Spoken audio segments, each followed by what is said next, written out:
Hello everyone, welcome to mathematics class.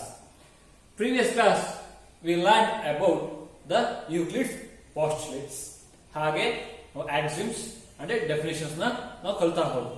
ಅದೇ ರೀತಿ ನಾವು ಟು ಎಕ್ಸಾಂಪಲ್ ಪ್ರಾಬ್ಲಮ್ಸ್ ನ ನಾವು ಮಾಡ್ತಾ ಹೋದ್ವಿ. ನಾವು ಪಾಸ್ಟುಲೇಟ್ 1 ಗೆ ಬಂದ್ರೆ ಫಸ್ಟ್ ಅಂತಂದ್ರೆ ಅದೇನು ಅಂತಂದ್ರೆ ಟು ಡಿಸ್ಟಿಂಕ್ಟ್ ಪಾಯಿಂಟ್ಸ್ ಇದಾವೆ, ಅದನ್ನ ನಾವು ಜಾಯಿನ್ ಮಾಡಿದ್ರೆ ನಮಗೆ ಒಂದು ಲೈನ್ ಸಿಗುತ್ತೆ ಅಂತ ಪಾಸ್ಟುಲೇಟ್ 1 ಹೇಳುತ್ತಲ್ವಾ. ಆ ಪಾಸ್ಟುಲೇಟ್ 1 ಹೇಳೋದಕ್ಕೆ ಅದಕ್ಕೆ ಮುಖ್ಯ ಕಾರಣ ಯಾವ್ದಪ್ಪ ಅಂತಂದ್ರೆ ಆಕ್ಸಿಮ್ 1 ಅಂತಂದ್ರೆ ನಮಗೆ ಆಕ್ಸಿಮ್ 1 ಅಂದ್ರೆ ಏನು ಗೊತ್ತು, ಕೋಇನ್ಸೈಡ್ ಬಗ್ಗೆ ಆಕ್ಸಿಮ್ 1 ಹೇಳುತ್ತೆ. ಆ ಒಂದು ಕೋಇನ್ಸೈಡ್ ನ ನಾವು ಕಾನ್ಸೆಪ್ಟ್ ತಗೊಂಡು ಇನ್ನೊಂದು ಆಕ್ಸಿಮ್ ಮಾಡ್ತೀವಿ. ಯಾವ್ದಪ್ಪ ಅದು ಅಂತಂದ್ರೆ given two distinct points there is a unique line that passes through them. Given two distinct points there is a unique line that passes through them. ಅಂದ್ರೆ ಟೂ ಪಾಯಿಂಟ್ಸ್ ಇಂದ ಒಂದು ಲೈನ್ ಸೆಗ್ಮೆಂಟ್ ಕ್ರಿಯೇಟ್ ಆಗಿರ್ತಾನೆ. Name ಕೊಡೋಣ, P ಅಂತ ಕೊಡೋಣ, ಒಂದಕ್ಕೆ Q ಅಂತ ಕೊಡೋಣ. ಅದೇ ರೀತಿ ಇನ್ನೊಂದು ಒನ್ ಆಫ್ ದ ಪಾಯಿಂಟ್ಸ್ ಮೇಲೆ ಪಾಸ್ ಆಗುತ್ತೆ. ಓಕೆನಾ? ಅದೇ ರೀತಿ ಇನ್ನೊಂದು ಅನ್ಕೊಳ್ಳೋಣ, ನಾವು ಇನ್ಫಿನಿಟಿ ತರ ಏನಂದ್ರೆ ಎಷ್ಟಾದ್ರೂ ಈ ತರ ಹಾಕ್ಬೋದು. ಅದೇ ರೀತಿ ಈ ಕ್ಯೂ ಅನ್ನೋ ಪಾಯಿಂಟ್ ಅಲ್ಲಿ ಒಂದು ಲೈನ್ ಪಾಸ್ ಆಗುತ್ತೆ. ಅದೇ ರೀತಿ ಇನ್ನು ಈಗ ನಾವು ಇನ್ಫೈನೈಟ್ ನಂಬರ್ಸ್ ತಗೊಂಡು ನಾವು ಈ ತರ ಹಾಕ್ತಾ ಹೋಗ್ಬೋದು. ಆದ್ರೆ ಈ ಒಂದು ಆಕ್ಸಿಮ್ ಏನಪ್ಪಾ ಹೇಳುತ್ತೆ ಅಂತಂದ್ರೆ ಗಿವನ್ ಟು ಡಿಸ್ಟಿಂಕ್ಟ್ ಪಾಯಿಂಟ್ಸ್ ಅಂತಂದ್ರೆ ಒಂದು ಲೈನ್ ಅಲ್ಲಿ 2 ಪಾಯಿಂಟ್ಸ್ ನಾವು ತಗೊಬಹುದು. There is a unique line that passes through them. ಓಕೆನಾ? ಹಾಗಾದ್ರೆ ಒಂದು ಲೈನ್ ಕ್ರಿಯೇಟ್ ಮಾಡಬೇಕು ಅಂತಂದ್ರೆ ನಮಗೆ 2 ಪಾಯಿಂಟ್ಸ್ ಬೇಕೇ ಬೇಕು ಅಂತ ಇಂಡೈರೆಕ್ಟ್ ಆಗಿ ಈ ಒಂದು ಆಕ್ಸಿಮ್ ಹೇಳ್ತಾ ಹೋಗುತ್ತೆ. ಅಂತಂದ್ರೆ ಒಂದು ಪಾಯಿಂಟ್ ಮುಖಾಂತರ ನಾವು ಒಂದು ಲೈನ್ ನಾವು ಪಾಸ್ ಮಾಡಬಹುದೇ ಹೊರತು ಒಂದು ಪಾಯಿಂಟ್ ಇಂದ ಒಂದು ಲೈನ್ ಕ್ರಿಯೇಟ್ ಮಾಡಕ್ ಆಗಲ್ಲ, ಅಂದ್ರೆ ಫಾರ್ಮ್ ಮಾಡಕ್ ಆಗಲ್ಲ. It needs 2 points. ಅದೇ ರೀತಿ ನಾವು ಬೇಕಾದ್ರೆ ಈ ಪಾಯಿಂಟ್ಸ್ ಗಳಿಂದ ನಾವು ಇನ್ಫೈನೈಟ್ ನಂಬರ್ಸ್ ಆಫ್ ಲೈನ್ಸ್ ನ ಪಾಸ್ ಮಾಡಬಹುದು. ನಾವು ಫಾರ್ಮ್ ಮಾಡಕ್ ಆಗಲ್ಲ, ಒಂದು ಲೈನ್ ಫಾರ್ಮ್ ಮಾಡಕ್ ಆಗಲ್ಲ, ಪಾಸ್ ಮಾಡಬಹುದು ಅಂತ ಈ ಒಂದು ಆಕ್ಸಿಮ್ ಹೇಳ್ತಾ ಹೋಗುತ್ತೆ. ಆಯ್ತಾ? ನೆಕ್ಸ್ಟ್ ಇದಕ್ಕೆ ಸಂಬಂಧಪಟ್ಟಂತೆ ಒಂದು ಥಿಯರಮ್ ಇದೆ. ಯೂಕ್ಲಿಡ್ ಒಂದು ಥಿಯರಮ್ ನ ಫಾರ್ಮ್ ಮಾಡಿದೆ. ಯಾವ್ದಪ್ಪ ಒಂದು ಥಿಯರಮ್, ಅದೇನಪ್ಪ ಸ್ಟೇಟ್ಮೆಂಟ್ ಇದೆ, ಅದೇನು ಹೇಳುತ್ತೆ, ಅವ್ರು ಹೇಗೆ ಪ್ರೂವ್ ಮಾಡಿದ್ದಾರೆ ಅಂತ ನೋಡ್ತಾ ಹೋಗೋಣ. ಓಕೆ, ಈಗ ನಾವು ಯೂಕ್ಲಿಡ್ ನ ಥಿಯರಮ್ ನ ಸ್ಟೇಟ್ಮೆಂಟ್ ನ ಹೋಗ್ತಾ ಹೋಗೋಣ. Two distinct lines cannot have more than one point in common. Once again, two distinct lines cannot have more than one point in common. ಹಾಗಾದ್ರೆ ಏನು ಈ ಸ್ಟೇಟ್ಮೆಂಟ್ ನ ಮೀನಿಂಗ್ ಏನು ಅಂತ ಕೇಳಬಹುದು. ಈ ಸ್ಟೇಟ್ಮೆಂಟ್ ನ ಮೀನಿಂಗ್ ಹೇಳಿಲ್ಲ. 2 ಲೈನ್ಸ್ ಇರ್ತವೆ. For example line 1, line 2. Two distinct lines cannot have more than one point in common. ಅಂತಂದ್ರೆ ಇವೆರಡು ಒಂದು ಕಡೆ ಸೇರಿದ್ರೆ they get only one point. ಓಕೆನಾ? ಅಂದ್ರೆ more than one point, cannot have more than one point ಅಂತಂದ್ರೆ meaning ಏನಪ್ಪಾ, has only one point in common ಅಂತ ಹೇಳ್ಬೋದು. ಅಂತಂದ್ರೆ ಎರಡು ಲೈನ್ ನಾವು ಪಾಸ್ ಮಾಡಿದ್ರೆ ನಮಗೆ ಈ ಒಂದು ಲೈನ್ ಅಲ್ಲಿ ಒಂದು ಪಾಯಿಂಟ್ ಸಿಗ್ತಾ ಹೋಗುತ್ತೆ, ಈ ಒಂದು ಲೈನ್ ಅಲ್ಲಿ ಒಂದು ಪಾಯಿಂಟ್ ಸಿಗ್ತದೆ. ಅವೆರಡು ಕಾಮನ್ ಆಗಿರುತ್ತೆ, ಅಂದ್ರೆ ಒಂದೇ ಒಂದು ಕಾಮನ್ ಆಗಿರ್ತದೆ ಅಂತ ಹೇಳೋದೇ ಈ ಥಿಯರಮ್ ನ ಸ್ಟೇಟ್ಮೆಂಟ್. ಅದ್ಮೇಲೆ ಇದನ್ನ ಹೇಗೆ ಪ್ರೂವ್ ಮಾಡ್ತಾರೆ ಅಂತ ನೋಡೋಣ.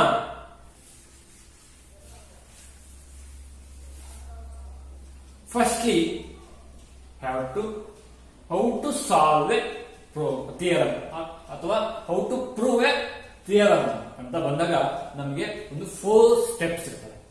ಯಾವ್ಯಾವಪ್ಪ 4 ಸ್ಟೆಪ್ಸ್ ಅಂತಂದ್ರೆ, ಫಸ್ಟ್ ಗಿವನ್ ಅಂತಂದ್ರೆ ಏನೇನ್ ಕೊಟ್ಟಿದ್ದಾರೆ ಆ ಸ್ಟೇಟ್ಮೆಂಟ್ ಅಲ್ಲಿ ಏನೇನ್ ಕೊಟ್ಟಿದ್ದಾರೆ, what they are given in the statement, ಅದನ್ನ ನಾವು ರೈಟ್ ಅಲ್ಲಿ ಬರೆಯದೆ ರೈಟಿಂಗ್ ಅಲ್ಲಿ ಬರೆಯದೆ ಈ ಗಿವನ್ ಪಾರ್ಟ್, ಅದು ಫಸ್ಟ್ ಸ್ಟೆಪ್.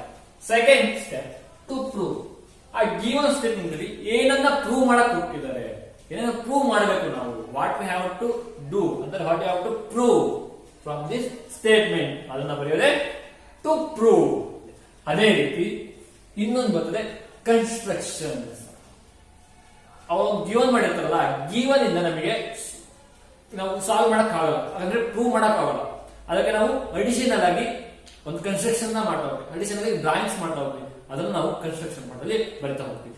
ಅದೇ ರೀತಿ the last one is prove ಅಂತಂದ್ರೆ ನಾವು ಏನೇನ್ ಮಾಡ್ತೀವಿ, ಪ್ರೂವ್ ಮಾಡಕ್ಕೆ ಏನೇನ್ ಸ್ಟೆಪ್ಸ್ ನ ತಗೊಳ್ತಾ ಹೋಗ್ತೀವಿ, ಏನೇನ ಕಾನ್ಸೆಪ್ಟ್ ನ ಇನ್ಕ್ಲೂಡ್ ಮಾಡ್ಕೊಂತ ಹೋಗ್ತೀವಿ, ಏನೇನ ಈ ಯೂನಿಟ್ ಅಲ್ಲಿ ಏನೇನ ಆಕ್ಸನ್ಸ್ ನ ತಗೊಂತೀವಿ, ಏನೇನ್ ಪಾಸ್ಟುಲೇಟ್ಸ್ ನ ತಗೊಂತೀವಿ, ಏನೇನ್ ಡೆಫಿನೇಷನ್ ನ ತಗೊಂತ ಹೋಗಿ ನಾವು ಈ ಸ್ಟೇಟ್ಮೆಂಟ್ ನ ಪ್ರೂವ್ ಮಾಡ್ತಾ ಹೋಗ್ತೀವಿ ಅನ್ನೋದೇ ಈ ಪ್ರೂಫ್ ಅಲ್ಲಿ. ಈ ಒಂದು ಥಿಯರಮ್ ಅಲ್ಲಿ ನಮಗೆ ಕನ್ಸ್ಟ್ರಕ್ಷನ್ ಪಾರ್ಟ್ ಬೇಕಾಗಿಲ್ಲ, ಸೊ ನಾವು ಓನ್ಲಿ 3 ಸ್ಟೆಪ್ಸ್ ಅಂತ ಒಂದು given, to prove and proof. ಹಾಗಾದ್ರೆ ಗಿವನ್ ಏನ್ ಕೊಟ್ಟಿದ್ದಾರೆ, 2 distinct lines cannot have more than 1 point in common ಅಂತಂದ್ರೆ ಗಿವನ್ ಏನ್ ಕೊಟ್ಟಿದೆ, 2 distinct lines. ಓಕೆನಾ? ಹಾಗಾದ್ರೆ ಗಿವನ್ ಏನ್ ಮಾಡ್ಬೋದು, 2 distinct lines. ನೇಮ್ ಕೊಡೋದಾ, ಏನ್ ನೇಮ್ ಕೊಡೋದಾ, ಲೈನ್ 1 ಅಂಡ್ ಲೈನ್ 2 ಅಂತ ನೇಮ್ ಕೊಡಿದ್ವಿ. ಓಕೆನಾ? ದಟ್ ಟು ಪ್ರೂವ್ ಏನ್ ಮಾಡಬೇಕು, cannot have more than 1 point in common. ಈಗ 2 distinct line ಅಂತ ಅಂದ್ರೆ ಏನು, line 1 and line 2. So to prove ಏನ್ ಮಾಡಿದೆ, line 1 and line 2 cannot have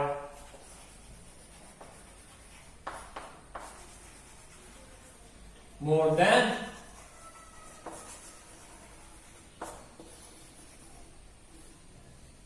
1 point in common.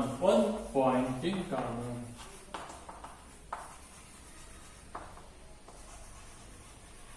ಓಕೆನಾ? ನಾವು ಟು ಪ್ರೂವ್ ದಲ್ಲಿ line 1 and line 2 cannot have more than 1 point in common. ಓಕೆನಾ? ಈಗ ಟು ಪ್ರೂವ್ ನಲ್ಲಿ ಬರ್ಕಂತ ಹೋಗು. ಅದೇ ರೀತಿ ಪ್ರೂಫ್ ಹೇಗೆ ಮಾಡ್ತೀಯಾ, ಟು ಪ್ರೂವ್ ನಲ್ಲಿರೋ ಸ್ಟೇಟ್ಮೆಂಟ್ ಹೇಗೆ ಪ್ರೂವ್ ಮಾಡ್ತೀಯಾ ಅನ್ನೋದೇ ಪ್ರೂಫ್ ಅಲ್ಲಿ. ಫಸ್ಟ್ ನಾವು ಈ ಒಂದು ಥಿಯರಮ್ಗೆ ನಾವು ಕಾಂಟ್ರಾಡಕ್ಷನ್ ಮೆಥಡ್ ಅಲ್ಲಿ ಹೋಗ್ತಾ ಹೋಗ್ತೀವಿ. ಅಂತಂದ್ರೆ ಇಲ್ಲಿ ಸ್ಟೇಟ್ಮೆಂಟ್ ಅಲ್ಲಿ ಹೇಗೆ ಕೊಟ್ಟಿರೋ ಅದನ್ನ ನಾವು ಆಗುತ್ತೆ ಪ್ರೂವ್ ಮಾಡಕ್ ಆಗುತ್ತೆ ಅಂತ ಹೋಗ್ಬೇಕು. ಅಂತಂದ್ರೆ 2 distinct lines have more than 1 point in common ಅಂತ ಅನ್ಕೊಬೇಕು. ಅಸಂಪ್ಷನ್ ಮಾಡ್ಕೊಂಡು ನಾವು ಅದು ತಪ್ಪು, ಅದು ರಾಂಗ್ ಅಂತ ನಾವು ಇಲ್ಲಿ ಹೇಳ್ತಾ ಹೋಗುದು. ಇದು ಒಂದು ಪ್ರೂವ್ ನಲ್ಲಿ ಮೆಥಡ್, ಅದು ಕಾಂಟ್ರಾಡಕ್ಟರಿ ಮೆಥಡ್ ಅಂತ. ಅಂದ್ರೆ ಉಲ್ಟಾ ತಗೊಂಡು ನಾವು ಅದನ್ನ ರಾಂಗ್ ಅಂತ ಹೇಳ್ಬೋದು. ಓಕೆನಾ? ಈ ಥಿಯರಮ್ ಅಲ್ಲಿ ನಾವು ಆ ಕಾಂಟ್ರಾಡಕ್ಟರಿ ಮೆಥಡ್ ನ ನಾವು ಯೂಸ್ ಮಾಡ್ತಾ ಹೋಗೋದು. ಅಂತಂದ್ರೆ ಪ್ರೂಫ್ ಅಲ್ಲಿ ಏನ್ ಮಾಡ್ತೀವಿ, let us assume 2 distinct lines have meet at 2 common points, say P and Q. That means let us assume that 2 lines intersect in 2 distinct points P and Q. ಅಂತಂದ್ರೆ 2 lines ಇರ್ತವೆ, ಅವೆರಡು meet intersect ಆಗ್ತವೆ ಇನ್ 2 points ಅಲ್ಲಿ ಅಂತ assumption ಮಾಡ್ಕೊಂತ ಹೋಗೋದು. But we know axiom 1 what I told previously, ಯಾವುದು axiom 1 ಏನಪ್ಪ ಹೇಳುತ್ತೆ ಅಂತಂದ್ರೆ ನಾವು 2 ಪಾಯಿಂಟ್ಸ್ ಇಂದ ಒಂದು ಲೈನ್ ನ ಮಾಡಬಹುದು, ಹಾಗೆ ಇನ್ನೊಂದು ಲೈನು ಆ ಪಾಯಿಂಟ್ ಅಲ್ಲಿ ಪಾಸ್ ಕೂಡ ಆಗಬಹುದು ಅಂದ್ರೆ ಇಲ್ಲಿ ಇಂಟರ್ಸೆಕ್ಷನ್ ಪಾಯಿಂಟ್ ಒಂದೇ ಇರುತ್ತೆ ಅಂತ ಹೇಳುತ್ತೆ. ಅದು ಆಕ್ಸಿಮ್ 1 ಅಂದ್ರೆ ಒಂದು ಲೈನ್ ಸೆಗ್ಮೆಂಟ್ ಇದೆ, ಅದು ಲೈನ್ ಇದೆ ಅಂತಂದ್ರೆ ಇದು ಮೇಡಪ್ ಇರೋದು 2 ಪಾಯಿಂಟ್ಸ್ ಇಂದ, ನೇಮ್ಲಿ ಪಿ ಅಂಡ್ ಕ್ಯೂ ಅಂತ ತಗೊಳ್ಳೋಣ. ಅದೇ ರೀತಿ ಇನ್ನೊಂದು ಲೈನ್ ಪಾಸ್ ಆಗುತ್ತೆ ಅಂತ ಕೊಟ್ಟಿದ್ರೆ 2 distinct lines cannot have more than 1 point in common. Okay, ಇಲ್ಲಿ 2 distinct points ಏನಾಗ್ತವೆ, ಕಾಮನ್ ಆಗಿ ಎಷ್ಟು ಪಾಯಿಂಟ್ಸ್ ಅಲ್ಲಿ ಇದಾಗ್ತವೆ, ಇಂಟರ್ಸೆಕ್ಟ್ ಆಗ್ತವೆ ಅಂತ ನೋಡೋದು. ಅಂತಂದ್ರೆ ಒಂದು ಇವೆರಡು ಕಂಪೇರ್ ಮಾಡ್ತಾವ, ಇವೆರಡು ಲೈನ್ ಕಂಪೇರ್ ಮಾಡ್ತಾವ, ಇವೆರಡು ಇಂಟರ್ಸೆಕ್ಟ್ ಆಗಿರೋದು ಒಂದು ಕಾಮನ್ ಪಾಯಿಂಟ್. ಅದೇ ರೀತಿ ಇನ್ನೊಂದು ಲೈನ್ ಅನ್ನ ಹೇಳಿ ಡ್ರಾ ಮಾಡೋಣ. ಓಕೆ, ಈ ಎರಡು ಲೈನ್ ನಾವು ತಗೊಂಡಾಗ ಇಲ್ಲಿ ಇವೆರಡು ಲೈನ್ ಇಂಟರ್ಸೆಕ್ಟ್ ಇರೋದು ಎಷ್ಟು ಪಾಯಿಂಟ್ ಅಲ್ಲಿ, ಓನ್ಲಿ 1 ಪಾಯಿಂಟ್. ಅದೇ ರೀತಿ ಇನ್ನೊಂದು ತಗೋಣ, ಈ ಒಂದು ಪಾಯಿಂಟ್, ಈ ಒಂದು ಲೈನ್, ಈ ಒಂದು ಲೈನ್ ಕಂಪೇರ್ ಮಾಡ್ತೋಣ. ಇವೆರಡು ಲೈನ್ ಎಷ್ಟು ಪಾಯಿಂಟ್ ಇಂಟರ್ಸೆಕ್ಟ್ ಆಗಿದಾವೆ, ಓನ್ಲಿ 1. ಅದೇ ರೀತಿ ಓಕೆ, ಇನ್ನೊಂದು ತಗೋಣ, ಇದು ಕೂಡ ಇಲ್ಲಿ ಪಾಸ್ ಆಗಿದೆ ಅನ್ಕೊಳ್ಳೋಣ. ಇಲ್ಲಿ ಈ ಒಂದು ಲೈನ್, ಈ ಒಂದು ಲೈನ್ ತಗೊಂಡಾಗ ಎಷ್ಟು ಪಾಯಿಂಟ್ ಅಲ್ಲಿ ಇಂಟರ್ಸೆಕ್ಟ್ ಆಗಿದೆ, ಓನ್ಲಿ 1 ಪಾಯಿಂಟ್ ಅಲ್ಲಿ ಇಂಟರ್ಸೆಕ್ಟ್ ಆಗ್ತಾ ಹೋಗುತ್ತೆ. ಸೊ ನಾವು assumption ಮಾಡ್ಕೊಂಡ್ರೇನು, two distinct lines can have more than 1 point in common ಅಂತ ಅನ್ಕೊಂಡಿದೀವಲ್ಲ, ಅದು ರಾಂಗ್ ಅಂತ ಬರ್ತದೆ. ಈ ಆಕ್ಸಿಮ್ 1 ಇಂದ ನಾವು ಅಂದ್ಕೊಂಡಿರೋ ಅಸಂಪ್ಷನ್ ತಪ್ಪಲ್ವಾ, it is wrong. So 2 distinct lines cannot have more than 1 point in common. ಹೋಯ್ತಾ? ಈ ಆಕ್ಸಿಮ್ 1 ಇಂದ ನಮಗೆ ಗೊತ್ತಾಯ್ತೇನು, assumption ಮಾಡ್ಕೊಂಡಿದ್ದೇನು, 2 lines intersect in the 2 distinct points ಅಂತ ಅನ್ಕೊಂಡಿದೀವಲ್ಲ, ಅದು ರಾಂಗ್ ಅಂತ ಬಂತು. ಯಾವ್ದ್ರಿಂದ, ಈ ಆಕ್ಸಿಮ್ 1 ರಿಂದ. ಸೊ ಲಾಸ್ಟ್ ಏನ್ ಮಾಡೋದು, ಪ್ರೂವ್ ಆಗಿದ್ದಾನೆ. 2 ಆಗಲ್ಲ ಅಂತಂದ್ರೆ ಅದಕ್ಕೆ ನಾವು ಹೆಚ್ಚಿಗೆ ಆಗಲ್ಲ. So has only 1 common point. ಅಂದ್ರೆ 2 distinct lines cannot have more than 1 point in common. Hence true. ಓಕೆನಾ, ಈ ಥಿಯರಂ ಅರ್ಥ ಆಯ್ತಾ? ಇನ್ನೊಂದ್ಸತಿ ನೋಡೋಣ. ಥಿಯರಂ ನ ಸ್ಟೇಟ್ಮೆಂಟ್ ಏನಪ್ಪಾ ಅಂತಂದ್ರೆ 2 distinct lines cannot have more than 1 point in common ಅಂತಂದ್ರೆ ನಾವು ಎರಡು ಲೈನ್ಸ್ ನ ನಾವು ಕ್ರಾಸ್ ಮಾಡಿದಾಗ ಅಥವಾ ಒಂದು ಲೈನ್ಸ್ ನ ನಾವು ತಗೊಂಡಾಗ ಆ ಕಾಮನ್ ಆಗಿ ಒಂದೇ ಒಂದು ಪಾಯಿಂಟ್ ಮಾತ್ರ ಇಂಟರ್ಸೆಕ್ಟ್ ಆಗುತ್ತೆ, ಮೋರ್ ದೆನ್ 1 ಆಗಲ್ಲ ಅನ್ನೋದೇ ಈ ಸ್ಟೇಟ್ಮೆಂಟ್. ಅದನ್ನ ಹೇಗೆ ಪ್ರೂವ್ ಮಾಡ್ತಾ ಹೋಗೋದೆ ಈ ಒಂದು ಪ್ರೊಸೀಜರ್. ಯಾವ್ದು, ಫಸ್ಟ್ ಗಿವನ್ ಅಲ್ಲಿ ಏನ್ ಬರ್ಕೊಂಡು ಏನ್ ಕೊಟ್ಟಿದ್ದಾರೆ, what they have given in the data ಅಂತ ಕರಿತೀವಿ. ಅಂದ್ರೆ 2 distinct ಲೈನ್ ಕೊಟ್ಟಿದ್ದಾರೆ. ಓಕೆ, ಅದನ್ನೇನ್ ಕೊಟ್ಟಿನು, ಲೈನ್ 1 ಲೈನ್ 2 ಅಂತ ಕೊಟ್ಟು. ಅದೇ ರೀತಿ ಟು ಪ್ರೂವ್ ಅಂದ್ರೆ ನಾವೇನ್ ಕಂಡುಹಿಡಿಬೇಕು, ನಾವೇನ್ ಮಾಡ್ಬೇಕು, line 1 line 2 cannot have more than 1 point in common ಅಥವಾ line 1 line 2 can intersect at only 1 point ಅಂತ ನಾವು ಪ್ರೂವ್ ಮಾಡ್ತಾ ಹೋಗೋದು. ಓಕೆನಾ, ಪ್ರೂಫ್ ಅಲ್ಲಿ ನಾವು ಏನೇನ್ ಪ್ರೊಸೀಜರ್ ತಗೋತೀವಿ ಈ ಪ್ರೂವ್ ಮಾಡೋದಕ್ಕೆ. ಅಂದ್ರೆ ಪ್ರೂಫ್ ಏನ್ ಮಾಡಿವು, ಫಸ್ಟ್ ಅಸಂಪ್ಷನ್ ಮಾಡಿವಿ, ಅಸ್ಯೂಮ್ ಮಾಡಿವಿ ಏನಂತ, 2 distinct lines can make 2 common points ಅಂತ ಅಸಂಪ್ಷನ್ ಮಾಡ್ಕೊಂಡು. ಆದ್ರೆ ಆಕ್ಸಿಮ್ 1 ತಗೊಂಡು, ಆಕ್ಸಿಮ್ 1 ಏನಂದ್ರೆ 2 points can make a line segment, 1 line segment, but cannot make 2 common distinct points ಅಂತ ಹೇಳುತ್ತೆ. ಸೊ ನಾವು ಅಸಂಪ್ಷನ್ ಮಾಡ್ಕೊಂಡಿರೋದು ರಾಂಗ್. ಹಾಗಾದ್ರೆ ಏನಾಗುತ್ತೆ, 2 distinct lines cannot have more than 1 point in common ಆಗಿರುತ್ತೆ. Hence 2 distinct lines can meet at only 1 common point. ಆಯ್ತಾ? ಈಗ theorem ನಾವು ಕಲ್ಕಂತ ಹೋದ್ರು. ಈಗ ನಾವು ಯೂಕ್ಲಿಡ್ನ ಪ್ರೂಫ್ ನ ನೋಡ್ತಾ ಹೋದ್ರು. ಇಲ್ಲಿ ನಿಮಗೆ ಕೊಟ್ಟಿರೋದು ಯೂಕ್ಲಿಡ್ನ ಪ್ರೂಫ್ ಓನ್ಲಿ 1 ಆಗಿದೆ. ಹಾಗಾದ್ರೆ ನಾವು ಯೂಕ್ಲಿಡ್ ನ ಒಂದು ಬುಕ್ ಬರೀತಾನೆ, ಯಾವುದು ಎಲಿಮೆಂಟ್ಸ್ ಅಂತ. ಅದೆಷ್ಟು ಬುಕ್ ಇರ್ತವೆ, 13 ಬುಕ್ಸ್ ಇರ್ತವೆ. ಅದ್ರಲ್ಲಿ ನಾವು ಡೆಫಿನೇಷನ್ಸ್ 7 ಡೆಫಿನೇಷನ್ ನೋಡ್ತಾ ಹೋದು. ಹಾಗೆ ಆಕ್ಸಿಮ್ಸ್ 7 ಆಕ್ಸಿಮ್ಸ್ ಅನಿಸ್ತವೆ, ಆಕ್ಸಿಮ್ಸ್ ನೋಡ್ತಾ ಹೋದು. ಪಾಸ್ಟುಲೇಟ್ಸ್ 5 ಪಾಸ್ಟುಲೇಟ್ಸ್ ನೋಡ್ತಾ ಹೋಗುದು, ಹಾಗೆ ಒನ್ ಪ್ರೂಫ್ ನ ನೋಡ್ತಾ ಹೋಗುದು. ಹೌದಾ? ಅಂದ್ರೆ ಪ್ರೂಫ್ ಅಂದ್ರೆ ಥಿಯರಮ್ ಇತ್ತಲ್ಲ, ಅದೇ ಪ್ರೂಫ್. ಓಕೆನಾ? ಅದೇ ರೀತಿ ನಾವು ಎಕ್ಸಾಂಪಲ್ ಪ್ರಾಬ್ಲಮ್ಸ್ ಮಾಡ್ತಾ ಹೋಗುದು. ಎಕ್ಸಾಂಪಲ್ ಪ್ರಾಬ್ಲಮ್ಸ್ ಮಾಡ್ತಾ ಹೋಗುದು. ಇದರಿಂದ ನಮಗೆ ಯೂಕ್ಲಿಡ್ ನ ಡೆಫಿನೇಷನ್ಸ್, ಆಕ್ಸಿಮ್ಸ್, ಪಾಸ್ಟುಲೇಟ್ಸ್, ಪ್ರೂಫ್ ಹೇಗೆಲ್ಲ ಇದ್ವು ಅಂತ ಒಂದು ಓವರ್ ವ್ಯೂ ಸಿಗ್ತಾ ಹೋಗ್ತಲ್ವಾ.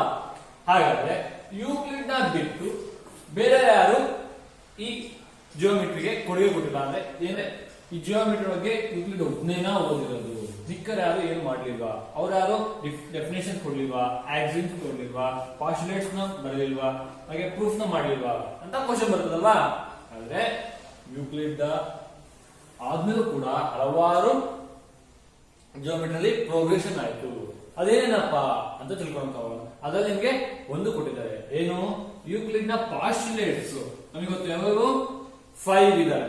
5 ಅಲ್ಲಿ ಲಾಸ್ಟ್ ಒಂದು ಇತ್ತಲ್ಲ, ಲಾಸ್ಟ್ ಒಂದು ಏನು ಅಂದ್ರೆ 2 ಸ್ಟ್ರೈಟ್ ಲೈನ್ ಇರ್ತವೆ.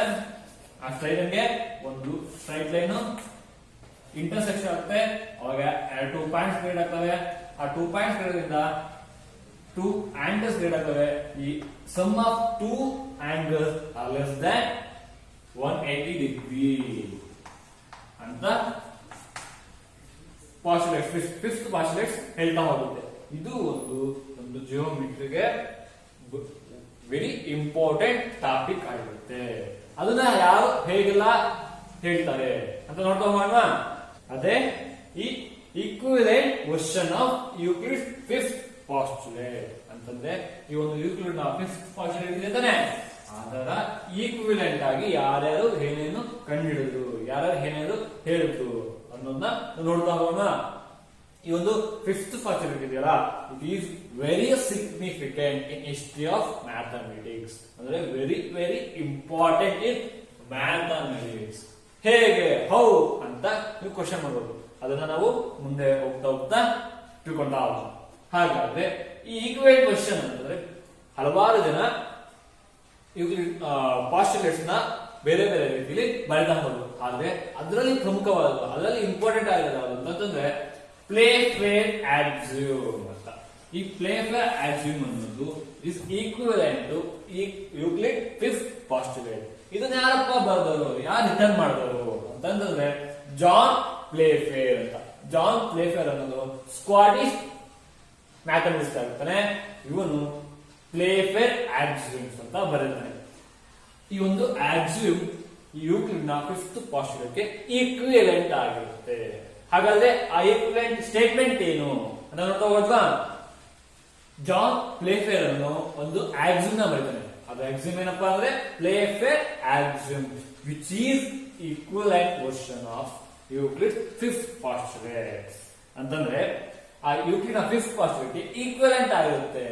ಆ ಸ್ಟೇಟ್ಮೆಂಟ್ ಏನಪ್ಪಾ ಹೇಳುತ್ತೆ ಅಂತಂದ್ರೆ, for every line L and for every point P not lying on L, there exists a unique line M passes P and parallel to L. For every line L and for every point P not lying on L, there exists a unique line M passes P and parallel to L. ಹಾಗಾದ್ರೆ ಇದೇನ್ tell ಮಾಡುತ್ತೆ ಅಂತಂದ್ರೆ, ಈ ಏನ್ ಕೊಟ್ಟಿದ್ದಾರೆ, ಒಂದು line ಕೊಟ್ಟಿದ್ದಾರೆ, ಹಾಗೆ ಒಂದು ಪಾಯಿಂಟ್ ಕೊಟ್ಟಿದ್ದಾರೆ. ಓಕೆನಾ? ಒಂದು ಲೈನ್ ಮತ್ತೆ ಪಾಯಿಂಟ್ ಬರ್ಕೊಂಬಲ್ಲ, ಒಂದು ಲೈನ್ ಕೊಟ್ಟಿದ್ದಾರೆ. ಓಕೆನಾ? ಒಂದು ಪಾಯಿಂಟ್ ಕೊಟ್ಟಿದ್ದಾರೆ. ಈ ಲೈನ್ ನ ನೇಮ್ ಏನು? ಎಲ್. ಇಲ್ಲೇ ಕೊಟ್ಟಿದ್ದಾರೆ ಲೈನ್ ಎಲ್. ಹಾಗೆ ಈ ಪಾಯಿಂಟ್ ನ ನೇಮ್ ಏನು? ಪಿ. ಓಕೆನಾ? ಈ ಒಂದು ಈ ಪಾಯಿಂಟ್ ಈ ಎಲ್ ಮೇಲೆ ಯಾವಾಗ್ಲೂ ಲೈನ್ ಮಾಡೋದಂದ್ರೆ ಮೇಲೆ ಇರೋಲ್ಲ. ಹಾಗಾದ್ರೆ ಯಾವಾಗ ಮೇಲೆ ಇರುತ್ತೆ ಅಂತ ಹೇಳೋದೇ ಈ ಒಂದು ಪ್ಲೇಫೇರ್ ಆಕ್ಸಿಯೋಮ್. ಯಾವಾಗ ಮೇಲೆ ಇರುತ್ತೆ ಅಂತಂದ್ರೆ, ಈ ಪಾಯಿಂಟ್ ಮುಖಾಂತರ ಬೇಕಾದ್ರೆ ನಾವು ಹಲವಾರು ಲೈನ್ಸ್ ನಾವು ಡ್ರಾ ಮಾಡಬಹುದು ಅಲ್ವಾ? ನಾವು ಥಿಯರಮ್ ಅಲ್ಲಿ ನೋಡ್ತಾ ಹೋಗಿದ್ದು ಹಲವಾರು ಲೈನ್ಸ್ ನಾವು ಡ್ರಾ ಮಾಡಬಹುದು. ಬಟ್ ಎಂ ಅನ್ನೋ ಒಂದು line which passes P and parallel to L ಅಂತಂದ್ರೆ ಪ್ಯಾರಲಲ್ ಅಂದ್ರೆ ಈಕ್ವಿ ಡಿಸ್ಟೆನ್ಸ್ ಅಂತಂದ್ರೆ ಇಲ್ಲಿ ಎಷ್ಟು ಡಿಸ್ಟೆನ್ಸ್ ಇರುತ್ತೋ ಆ ಲೈನ್ ಇಲ್ಲಿ ಬಂದಾಗ ಅಷ್ಟೇ ಡಿಸ್ಟೆನ್ಸ್ ಇರುತ್ತೆ ಅಂತ ನಾವು ಪ್ಯಾರಲಲ್ ಲೈನ್ಸ್ ಅಂತ ಕರಿತೀವಿ. ಆ ಒಂದು ಎಂ ಪಾಸಸ್ ಏನು ಪಿ ಮೇಲೆ ಪಾಸ್ ಆಗುತ್ತೆ, ಹಾಗೆ ಪ್ಯಾರಲಲ್ ಟು ಎಲ್ ಅಂದ್ರೆ ಅಂದ್ರೆ ಇಲ್ಲಿ ಎಷ್ಟು ಡಿಸ್ಟೆನ್ಸ್ ಇರುತ್ತೋ ಅಲ್ಲಿ ಒಂದು ಪಾಯಿಂಟ್ ಹಾಕೋಣ, ಇಲ್ಲಿಂದ ಎಷ್ಟು ಇರ್ತೋ ಅಷ್ಟೇ ತಗೊಳ್ಳೋಣ, ಇಲ್ಲಿ ಎಷ್ಟು ಇರುತ್ತೋ ಇಲ್ಲೂ ಅಷ್ಟೇ ತಗೊಳ್ಳೋಣ. ಇಲ್ಲಿ ನಾವು ಒಂದು ಲೈನ್ ನ ಇಡ್ತಾ ಹೋಗೋಣ. ಆಗ ಈ ಒಂದು ಎಂ ಅನ್ನೋ line which is passes through P and which is parallel to L.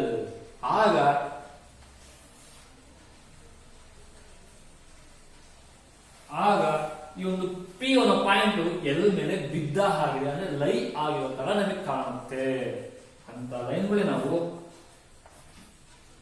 Parallel lines ಅಂತೀವಿ. ಅಂದ್ರೆ M and L are parallel when they are equidistant from one side to another side. ಓಕೆನಾ? ಇದರಿಂದ ನಮಗೆ ಯಾವುದೇ ರೀತಿಯ ಇಂಟರ್ಸೆಕ್ಷನ್ ಇಲ್ಲ. ಅಂತಂದ್ರೆ ಇಲ್ಲೊಂದು ಎಂ ಇದೆ, ಇಲ್ಲೊಂದು ಎಂ ಅನ್ನ ಲೈನ್ ಇದೆ, ಇಲ್ಲೊಂದು ಎಲ್ ಅನ್ನ ಲೈನ್ ಇದೆ. ಇಲ್ಲಿ ಯಾವುದೇ ರೀತಿಯ ಇಂಟರ್ಸೆಕ್ಷನ್ ಇಲ್ಲ.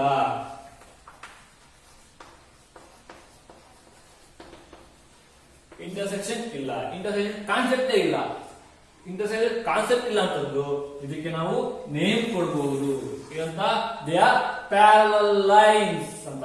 ಈ ಒಂದು ಪ್ಯಾರಲಲ್ ಲೈನ್ಸ್ ಅನ್ನೋದು ಈ ಒಂದು ಜಿಯೋಮೆಟ್ರಿಗೆ ಅಂದ್ರೆ ಮ್ಯಾಥಮೆಟಿಕ್ಸ್ಗೆ ಒಂದು ಇಂಪಾರ್ಟೆಂಟ್. ಅಂದ್ರೆ ಇದು ಮುಂದೆ ನಿಮ್ಮ ಜಿಯೋಮೆಟ್ರಿಲಿ ಲೈನ್ಸ್ ಬರ್ತದೆ, ಹಾಗೆ ರೈಟ್ ಆಂಗಲ್ಸ್ ಬರ್ತದೆ, ಹಾಗೆ ಇಂಟರ್ಸೆಕ್ಷನ್ ಬರ್ತದೆ, ಪರ್ಪೆಂಡಿಕ್ಯುಲರ್ ಬರ್ತದೆ. ಅದಕ್ಕೆಲ್ಲ ಇದು ಸೋರ್ಸ್ ಹಾಗೆ. So this postulate is very important to our today mathematics. ಹಾಗಾದ್ರೆ ಈ ಯೂಕ್ಲಿಡ್ ಫಿಫ್ತ್ ಪಾಸ್ಟುಲೇಟ್ ಗೂ ಈ ಪ್ಲೇಫೇರ್ ಪಾಸ್ಟುಲೇಟ್ಸ್ ಪ್ಲೇಫೇರ್ ಆಸ್ ಇಟ್ಟು ಏನಪ್ಪಾ ಡಿಫರೆನ್ಸ್ ಅಂತ ಹೇಳ್ಬೋದು. ಅಲ್ಲಿ ಹೇಳೋದು ಟು ಯೂಕ್ಲಿಡ್ ಫಿಫ್ತ್ ಪಾಸ್ಟುಲೇಟ್ಸ್ ಅಲ್ಲಿ ಏನಪ್ಪಾ ಅಂತಂದ್ರೆ ಟು ಸ್ಟ್ರೈಟ್ ಲೈನ್ಸ್ ಇರ್ತದೆ, ಅದಕ್ಕೆ ಒಂದು ಸ್ಟ್ರೈಟ್ ಲೈನ್ ಪಾಸ್ ಆದಾಗ ಎರಡು ಇಂಟರ್ಸೆಕ್ಷನ್ ಪಾಯಿಂಟ್ಸ್ ಕ್ರಿಯೇಟ್ ಆಗ್ತವೆ. ಅದಕ್ಕೆ ನೇಮ್ ಕೊಡ್ತೀವಿ, ಎ ಅಂತ ಬಿ ಅಂತ. ಈ ಎರಡು ಲೈನ್ ಗಳನ್ನ ಎಕ್ಸ್ಟೆಂಡ್ ಮಾಡ್ತಾ ಹೋದಾಗ ಅಂದ್ರೆ ಇಂಡೆಫಿನೆಟ್ಲಿ ಇಟ್ ವಿಲ್ ಎಕ್ಸ್ಟೆಂಡೆಡ್ ಅಂತ ನಮಗೆ ಪಾಸ್ಟುಲೇಟ್ ಹೇಳುತ್ತೆ. ಎಕ್ಸ್ಟೆಂಡ್ ಮಾಡ್ತಾ ಹೋದಾಗ ನಮಗೆ ಇಲ್ಲೂ ಒಂದು ಆಂಗಲ್ ಸಿಗುತ್ತೆ. ಈ total interior angles of triangle ABC is equal to 180 degree, but angle A, angle B is not equal to 180 degree. And the sum of angle A, angle B is not equal to 180 degree. In the fifth postulate ಹೇಳ್ತಾ ಆಗುತ್ತೆ. ಇಲ್ಲಿ ನಮಗೆ ಬರ್ತದೆ parallel ಇಲ್ಲ, ಹಾಗೆ intersection point ಗಳನ್ನ ನೋಡ್ತಾ ಹೋಗ್ತೀವಿ. ಬಟ್ ಅದೇ ತರ ಇದೆ, ಆದ್ರೆ ಇಲ್ಲಿ ಪ್ಯಾರಲಲ್ ಲೈನ್ಸ್ ಇದಾವೆ, ಹಾಗೆ ಇಂಟರ್ಸೆಕ್ಷನ್ ಇಲ್ಲ. ನೋ ಇಂಟರ್ಸೆಕ್ಷನ್ ಪಾಯಿಂಟ್ಸ್ ಅನ್ನೋದೇ ಸ್ವಲ್ಪ ಡಿಫರೆನ್ಸ್. ಅಂದ್ರೆ ಈಕ್ವಿವೆಲೆಂಟ್ ಆಗಿ ಇದೆ, ಅಂದ್ರೆ ಒಂದು ಲೈನ್ಸ್ ನ ನಾವು ಡಿಫೈನ್ ಮಾಡ್ತಾ ಹೋಗೋದು. ಇದು equivalent version of Euclid fifth postulate ಅಲ್ಲಿ ನೋಡ್ತಾ ಹೋಗ್ತೀವಿ. ಈಕ್ವಿವೆಲೆಂಟ್ ವರ್ಷನ್ ಅಂತಂದ್ರೆ ಇಲ್ಲಿ ಪ್ಲೇಫೇರ್ ಆಕ್ಷನ್ಸ್ ನಿಮಗೆ ಇಕ್ಕಿದ್ದಾರೆ. ಇದನ್ನ ಬರೆದವರು ಯಾರು? ಜಾನ್ ಪ್ಲೇಫೇರ್ ಅನ್ನೋರು. ಓಕೆನಾ?